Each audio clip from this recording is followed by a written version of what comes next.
بالله من الشيطان الرجيم بسم الله الرحمن الرحيم الحمد لله رب العالمين وأفضل الصلاة وأتم التسليم على سيدنا ونبينا محمد بن عبد الله وعلى آله وأصحابه أجمعين اللهم رب اشرح لي صدري ويسر لي أمري واحلل عقدة من لساني يفقهوا قولي وبعد. Respected brothers and sisters and people that are joining online, welcome to you all for another class of the Islamic Studies series. I believe we are today on class number 34 or 5 or something, inshallah. We shall find out when the lesson is titled, inshallah azza wa jal.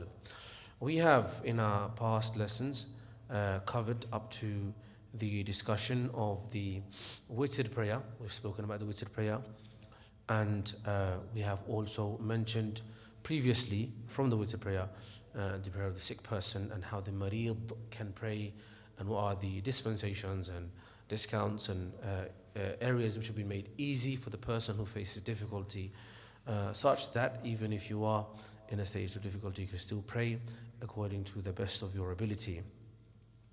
There is a small section here which now today we want to quickly cover a few masail, inshallah. There are some sunnah salahs which we shouldn't be missing. These are called the emphasized sunnah salawat, the sunan al-mu'akkada. Of them, as you know, is the 2 rak'at of sunnah before Fajr Salah, which should not be missed. Sometimes we maybe miss it, but this is one of the most important salawat in the day, the 2 rak'at of sunnah before the Fajr. Fard itself, the Fard, of course, without any doubt, without any question, its value is known and its virtues are known, and we've spoken about it before. But we're talking about the sunnah before the Fard of the Fajr is also very, very important. As well as the sunnah after the Maghrib Salah is also emphasized sunnah. We should try our best not to miss that, as well as the 2 rak'at of sunnah salah after the Salatul Isha is very, very important. As well as the sunnah salah before Dhuhr, which is 4 rak'at, and according to the Hanafi school of law, we pray 4 rak'at in one taslim, as in we just give Tahiyat Salam at the end of the 4 rak'at, as well as the 4 rak'at of sunnah salah before Jumu'ah. So Zuhr is similar in the sense that it's the same time, but before Jumu'ah there is also 4 rak'at of sunnah, and there is also sunnah of 4 rak'at after the Jumu'ah prayer. These are the emphasized sunnah salahs: the Fajr one, 2 after Maghrib, 2 after Isha, 4 before Dhuhr, the 2 after Dhuhr, and then the 4 before Jumu'ah, and then the 4 after Jumu'ah as well. There are also some other salawat which are sunnah but not as emphasized. These are called the sunan ghayr mu'akkada, the less emphasized sunan, and these are the sunnah prayers which are before Asr, and the sunnah prayers before Isha, and there is also some sunnah salawat which are considered to be the sunnah salawat after Salatul Maghrib as well. There are some extra 6 rak'at of sunnah. There's also the mention of the Salatul Duha, which is prayed after sunrise, as well as, of course, we know the very emphasized and very beautiful, amazing, powerful sunnah salah of tahajjud itself, the Qiyamul Layl. These are important and to be mentioned sunnah salawat, which Muslims should try to do in addition and after having accomplished the fara'id and the wajibat. And the ulama mentioned that if you want steadfastness in your fard salawat and your wajib salawat, then the easiest way to ensure is to hold on to the sunnah salawat, because once the sunnah are strong, then the possibility of you missing your wajib is even less, and so therefore the possibility of you missing your Isha, your fard, is even further lesser than that. And so we should try to pray our sunnah and hold on to them as much as possible. And the sunnah, the word sunnah doesn't mean something to be neglected, rather something to be rushed towards and to follow. Allah says, قُلْ أَطِيعُوا اللَّهَ وَالرَّسُولَ قُلْ أَطِيعُوا اللَّهَ وَأَطِيعُوا الرَّسُولَ. We should follow the Prophet Muhammad ﷺ, especially in his ibadat. It's very important. And the Prophet ﷺ has left this all for us as guidance and as protection and as barakah in our lives. Then there is the next section of the salawat of Taraweeh, which was spoken about, so we'll miss that. Should you one day end up in the Kaaba and had an opportunity to pray inside the Kaaba itself, then how do you pray inside the Kaaba? Maybe one day you'll become so fortunate that you'll go to the Kaaba. It is valid to pray both obligatory fard and nafal salawat inside the Kaaba and on top of it, should you end up one day on top of the Kaaba, you're allowed to pray on top of it. Of course, this is not with the intention of disrespect. It's for some reason if you happen to be on top of it. For a congregation, either inside the Kaaba or on top of it, it is valid for the direction. If it is valid if one directs his back towards the other than the if one it is valid if one directs his back towards other than the Imam's face. So your back being in any direction is not a big deal if you can face in any direction within the Kaaba. But if you're praying in Jamat, then of course you have to follow the Imam's direction, and your back shouldn't be facing towards the Imam. Also, there is a very important mas'ala. So this is about praying inside the Kaaba. You're allowed to pray in any direction inside the Kaaba because all of it is the Qibla. Of course, if you're in the Hatim is a semicircular area just attached to the Kaaba, which was actually historically a part of the Kaaba. And this is one of the blessings that Allah has left for this Ummah, that because of a lack of funds that the Quraysh faced when rebuilding the Kaaba after it was destroyed, they were not able to build the Kaaba.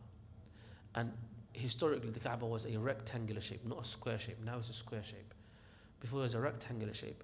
But because they were not able to build up the entire Kaaba because they ran out of materials and they were not able to afford it, they left a demarcation of the area that should have been inside the Kaaba, but they could not put it inside the Kaaba.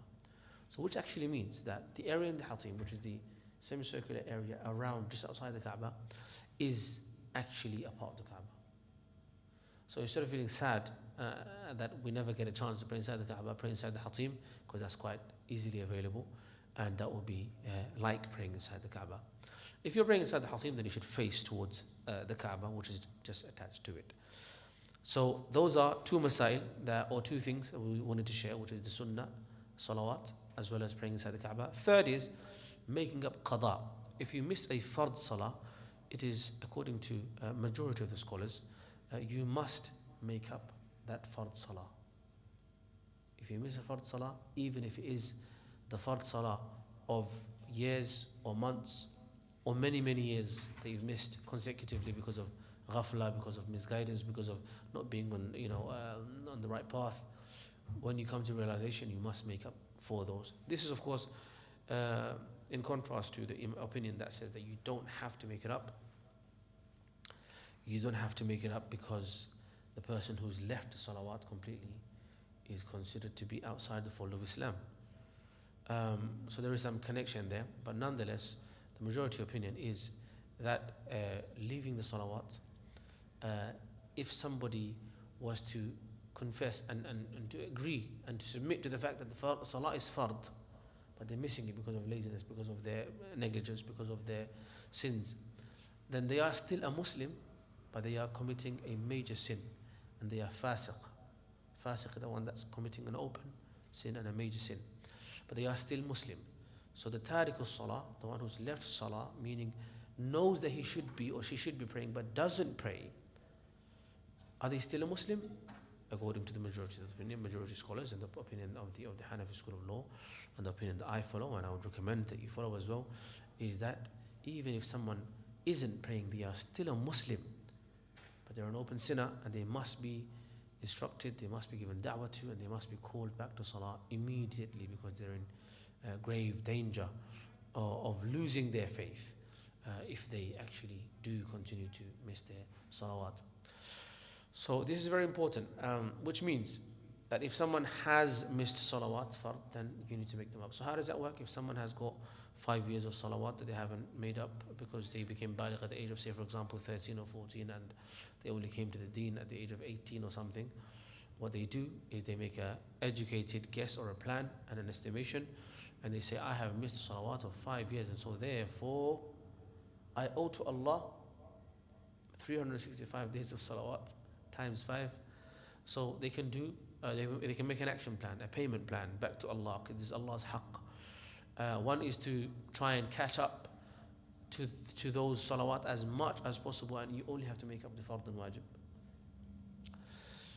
So you try to make up in chunks. You set aside time I need to make up 100, 200, 300, 400, like that salawat, and you set aside time and try to work through them as fast as you can. Another is to have a plan whereby, for example, you pray after after or before every dhuhr salah, a dhuhr salah of qada, and you try to pay that back over the period of 4 or 5 years. If you say, for example, have 4 years worth, and you do 2 qadas per salah, with every salah you're doing 2 qadas of the previous, then within 2 years. And if you do 4 qadas per salah, you do your normal salah of that day of dhuhr, and then you also do 4 qadas, as in 4 rak'at times 4, you have to. You missed it. So how does it make sense that you missed it? You're being lazy, you're being negligent, you're being disrespectful to Allah, and then you also get to get away with it and not having to pay it back afterwards. So you must do your qada. Right? So qada is to be made up.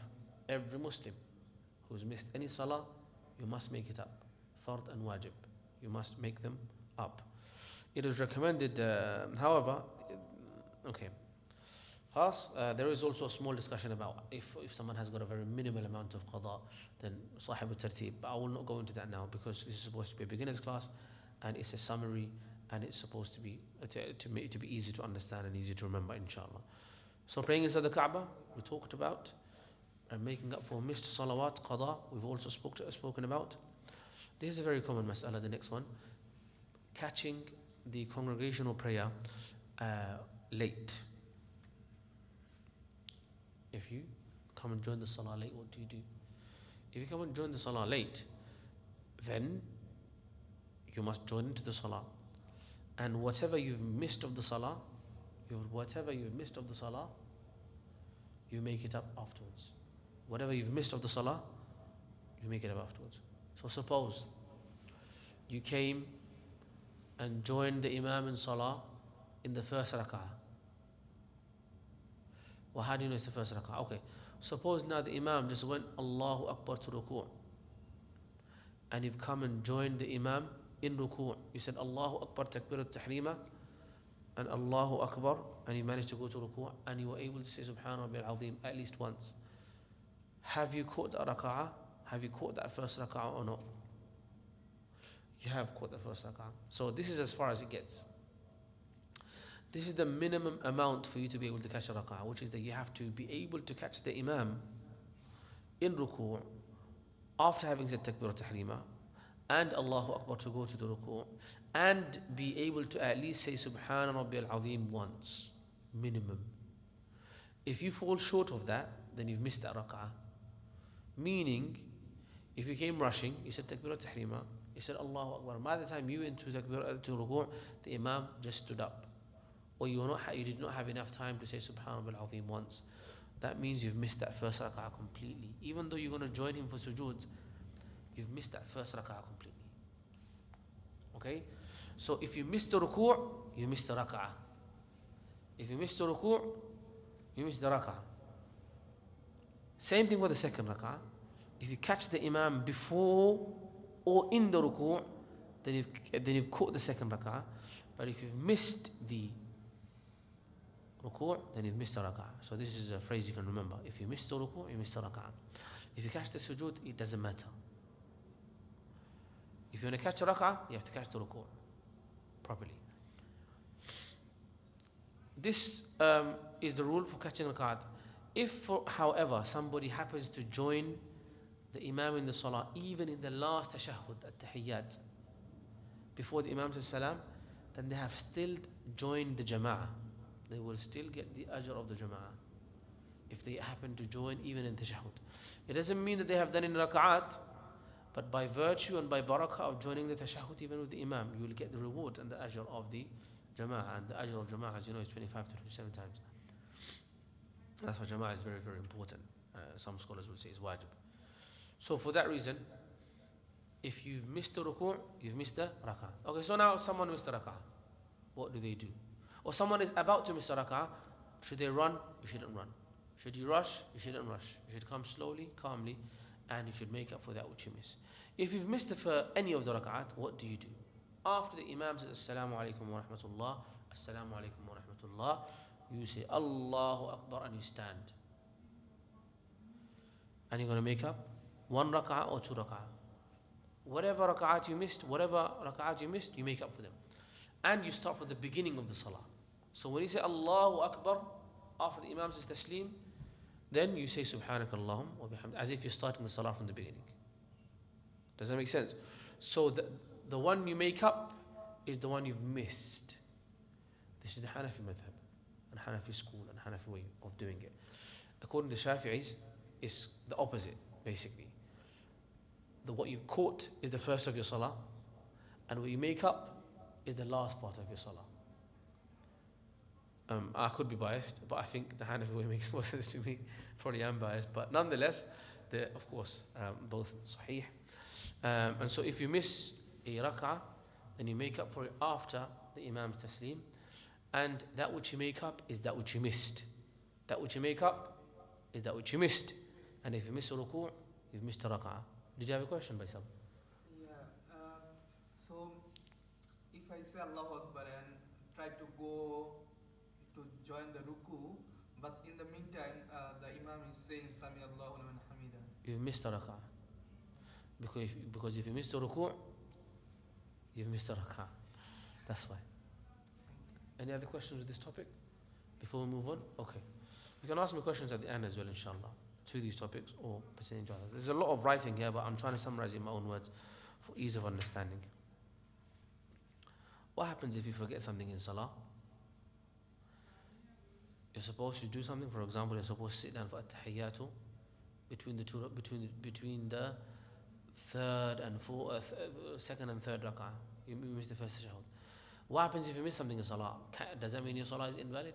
Does that mean you have to repeat your whole salah? Well, it depends what you miss. If you missed any of the sunan actions of salah, and we've spoken about what are the sunan actions of salah, then you don't have to do Sajdah Sahw. So let's go back, I'll take a step back. If you miss something which is from the arkan of the salah, something which is from the mandatory pillars of the salah, for example, someone missed a whole ruku', or someone missed a whole sujood, or someone didn't recite anything at all when they were standing up, no Fatiha, no any other surah, nothing. Someone missed their final tashahhud. They just walked away before doing the last tashahhud. If you missed the fundamental actions of salah, then that salah, you have to repeat it. You can't repair it. So that means if you miss any of the fundamentals, let me remind us of what are the fundamentals and the fara'id of the salah. Are you guys ready? Okay. The integrals of the prayer are Allahu Akbar, this, as well as standing. If someone decided not to stand at all for salah, then the salah you can't repair that. Reciting some Quran is fard. So if you didn't recite any Quran at all, then you can't repair that salah. Ruku' fard. If you miss the ruku', you can't repair that salah. Prostration, sujood, is fard. If you miss the sujood, you can't repair that salah. And the final sitting is fard. Final sitting, if you miss the final sitting, then you can't repair the salah. Then we come to wajibat. If you miss the fard, you can't repair the salah. If you miss the fard, it's too far. Okay, I know it's not going to work. If you miss the fard, khalas, it's gone.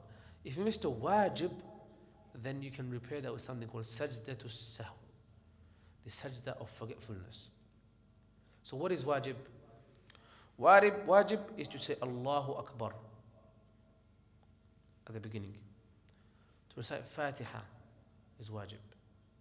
To recite some Quran is fard, but to recite specifically Fatiha is wajib, which means if you missed Fatiha but you recite Surah An-Nas afterwards for some reason,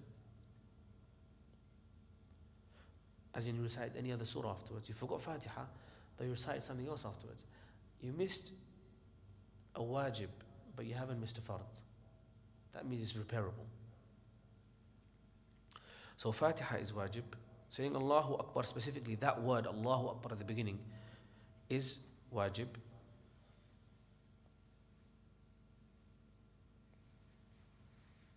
To do your sujood with most of your forehead. If you do sujood and it's like you're floating, or if only part of your forehead is touching, then you've missed a wajib. and as well as so to perform the prostration with most of the forehead and the nose. This is wajib for your nose to touch in there. So to making your forehead and your nose touch the ground in sujood is also wajib. To perform the second prostration before moving on to other parts. To do both sajdas, of course, to do in order. To take some time, to spend a moment in every or one of the integrals of the salah is also wajib. To recite tashahhud at-tahiyyatu in both first and second sitting or in both sittings. To recite assalamu alaikum wa rahmatullah and when exiting the salah is also wajib. To recite the qunut in a witr salah. Allahumma inna nasta'inuka wa any other qunut, any other dua. To recite the 6 extra takbirs of the Eid prayers. For the imam to recite loudly when he's supposed to recite loudly, like Jum'ah, Fajr, Maghrib, Isha, Eid, and so on. If the imam forgets to recite loudly, then he's missed a wajib.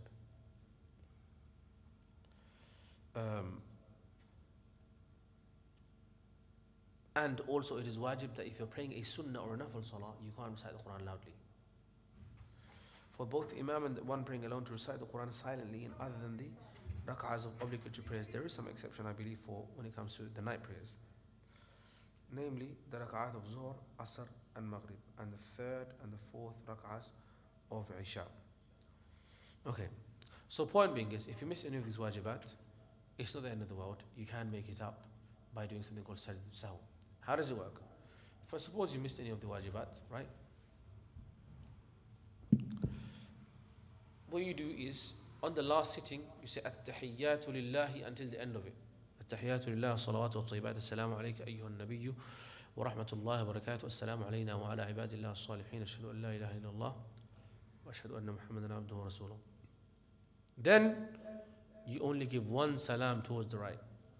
Assalamu alaykum wa rahmatullah.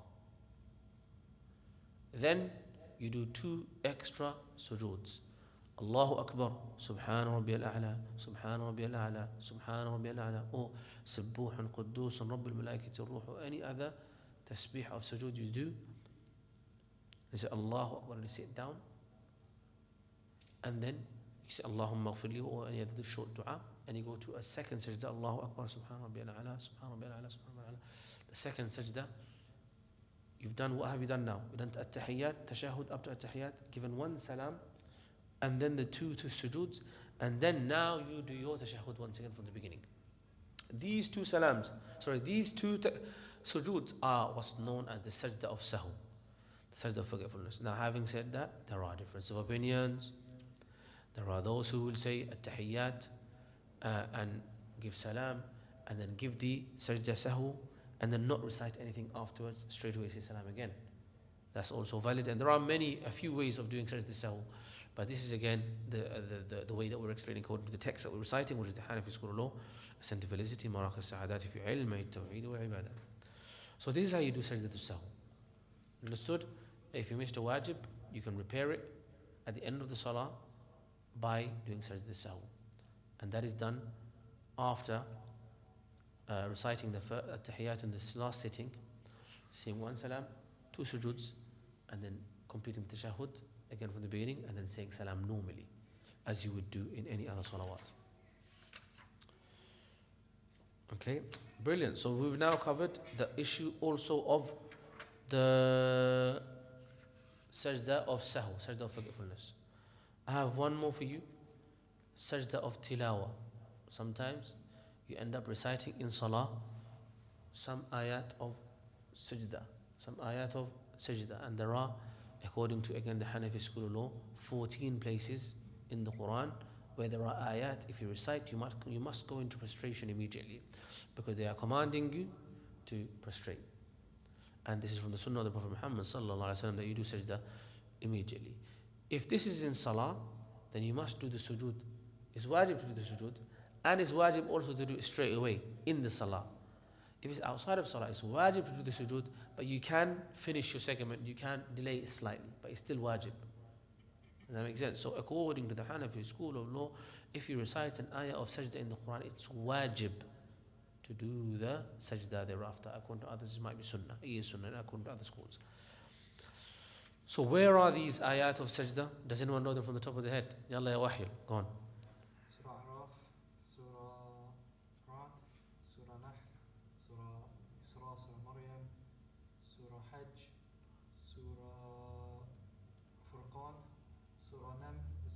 Surah Nam, and then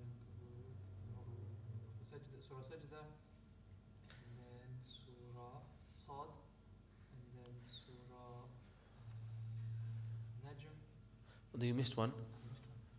Surah Fussilat, Surah Fussilat, Surah Najm, and then Surah Inshiqaq and Surah Alaq. Allahu Akbar.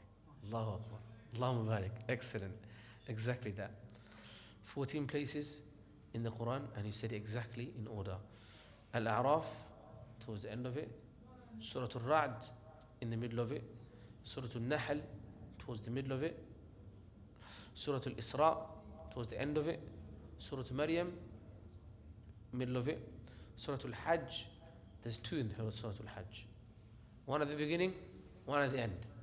The one at the beginning is the Hanafi one, and the other one is according to Shafi'is. The same ikhtilaf, like I said. But nonetheless, Surah Al-Hajj towards the beginning. Al-Furqan is towards the middle? End. Tamam. An-Naml is towards round about the middle, you could say. Because it starts just, about quarter juz here, quarter juz there. Round about the middle of it. As-Sajdah, very known surah that you recite on Friday Fajr. Sad is at towards the beginning of the surah. Fussilat is around about the middle. An-Najm is at the end. Al-Inshiqaq is towards the end. Surah Al-Alaq is at the end. So these are the 14 places in the Quran that have the Sajdah Tilawah. If you happen to recite any of them in Salah, then you must go into sujood straight away. How do you do it? You recite the ayah completely, and you say Allahu Akbar, you go to sujood. Do your sujood, Subhanahu wa ta'ala 3 times, or any other dua of sujood, and you say Allahu Akbar, and you stand up and you do complete the Salah as if from wherever you left off. You don't have to do Fatiha again, you just carry on reciting from where you stopped.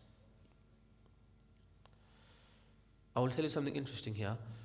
According to the Hanafi school as well, if you happen to recite an ayah of sajdah in the last portion of your rak'ah, for example, you recite Surah Al-Alaq. After Surah Al-Alaq, that's the end of the surah, right? So you basically just recited the ayah of sajdah just before ruku'. Here you can make the intention of sajdah tilawah with the normal ruku' and sujood. It's jaiz for you to do that. So when you go into ruku', say Allahu Akbar Subhanallah al-Azim. Before that, you make the intention that, oh Allah, I am doing the sajdah tilawah inclusive in the sujood that's about to come after my ruku'. Okay? There's also jaiz if in a surah like Surah Al-Inshiqaq, as long as within 3 ayat of the ruku'. Within 3 ayat, if it's very close to your ruku', you can make the intention that I am making the sujood with the sujood of my normal salah. That's if it's very close towards the end of your rak'ah. However, if it's in the middle of your rak'ah, then you can't do that, you have to go to sujood straight away. But again, I've just said that as a mas'ala, but it's ideal to avoid confusion, to avoid a havoc, to avoid a war, that you go to sujood normally, and you stand up, and you complete a bit more, and you go into ruku' normally. Okay, so that's how you do Sajdah Tilawah. Sajdah Tilawah is wajib. In Salah, straight away. Outside Salah, it's also wajib, and it's best to do it straight away. But should you need to delay for whatever reason, for example, sometimes hifz students have to repeat the same Sajdah Tilawah so many times. If they have to do it every time, they will do a lot of sajdah, they will never learn that ayah. So you can do one sajdah for the ayah per sitting. For example, you sat there for 1 hour trying to learn that Surah Inshiqaq. At the end of the hour, you do only one sajdah for the ayah. One sajdah for that one sitting. That's supposed if it's the same sajdah. If it's another sajdah, then that's another second sajdah. Okay, that's that. Is there any question regarding Sajdah Tilawah here? Okay, that's fine. With the wajib things. So if we pray with the Jamat, so if you don't pray tashahud and the things, the wajib things, so how to do the like? If you're praying with the Imam, how did you miss it then? Like the tashahud, the attahiyatu. As in, you were there, but you didn't recite with your mouth. For sunnah, but I've asla. That's fine. Imam's recital will cover, inshallah. Imam ضامن. إنما جعل الإمام ليؤتم به أو الإمام ضامن. Imam is guarantor of your salah. So you have to do. Alaykum salam. You have to do all of that which you know, and if you happen to miss any of the. Hold on. Are you talking about at-tahiyyat as in the tashahhud at-tahiyyat itself? Yeah. Inshallah, I'm hoping and I believe inshallah the Imam Salah will cover it. If I'm wrong, someone can correct me inshallah. If you miss one of the fara'id, however, then you will have to redo the salah. Meaning the Imam went to sujood, but you didn't. Then that will break the salah for you. But you know what? That's a very interesting question. Let me actually have a double check without. So ask me again next week, inshallah. I'll have a double check. If you miss a wajib when you're behind the Imam, does it break your salah? Very good question. Jazakallah khairan. Okay, there's one more, prostration of gratitude, which you see a lot of the times. People are prostrating because they're very happy about something. There is a difference of opinion as to whether the prostration of gratitude is legislated, recommended, or whether it's disliked. If one desires to express gratitude, he should pray 2 rak'at out of gratitude and gratefulness to Allah Azza wa Jal. So the better way is to pray 2 rak'at. However, Imam al-Nasafi and others have stated if one recite, no, one second. Just a moment. 395. He says the relied upon position and the legal verdict fatwa is that it is recommended. So you can do a sajdah by itself for shukr. In general, especially when one receives a manifest blessing or is protected from a clear calamity, yet disliked specifically after the prayer. So the ignorant people do not deem it to be wajib. Which means that you can do the sajdah of shukr, right? And it's jaiz for you to do it at any time when you receive any good news or any bad news or that Allah has prevented and protected you from. Jazakumullah khair. No?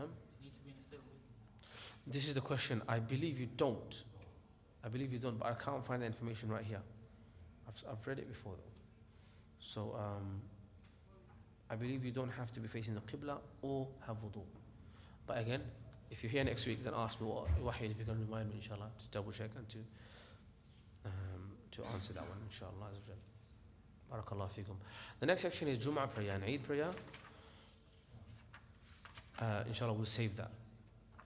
There's also Salatul Khawf and how to pray the Salah when you're in a state of fear and so on, from an enemy in the battlefield and so on. Jazakumullah khairan. Are there any other questions? Yes. When you're praying behind the Imam, the last 2 rakats, let's say, or the last 1 rakat, Maghrib or Isha, because the Imam is quiet, do you have to say Surah Fatiha? The last 2 rakats? Yeah, so this, according to Hanafi school, you don't recite any of the surahs. But according to Shafi'is, you do recite your Fatiha and you recite another surah as well. I believe in the Maliki school of law, they have a very nuanced position, which is that if the Imam is quiet, in the quiet salawat, you recite your Fatiha, but in the Jahri salawat, you don't say anything. But in one of the Hanafi school of law, you don't recite anything. You stay silent and you remember Allah and you contemplate on Allah and you focus on your salah, and that's all. But if for some reason someone is being distracted and they find that the only way for them to stay focused in salah is to recite some sort of Fatiha or some sort of surah, then they should do that. Yes. Now, 2 surahs in the first 2 rakats. Is it fard, wajib or sunnah to recite a surah? Is it fard, wajib or sunnah? To recite a surah in the first 2 rakats. In the fard first 2 rak'at, to recite Fatiha is wajib, and to recite an additional surah is not wajib, it's sunnah. So if I'm reading Dhuhr, I should read Fatiha 4 times. You could technically speaking, but you shouldn't do that. You're missing out a very significant sunnah. Barakallahu feekum. Any other questions? Jazakumullah khairan. We'll end here inshallah. And tomorrow is our hadith recital, so inshallah hope to see you there. Barakallahu. And of course our tartil will be resuming on Friday, as well as apologies for last week not giving a clear notification. I swapped Wednesday for Tuesday, but I forgot to make mention of the fact that we wouldn't be sitting for this class. Inshallah, in the future we shall make clear notice if there is a cancelled or postponed class. Jazakumullah khairan. Subhanakallahumma ashhadu an la ilaha illa anta astaghfiruka wa atubu ilaik. Assalamu alaikum wa rahmatullahi wa barakatuh.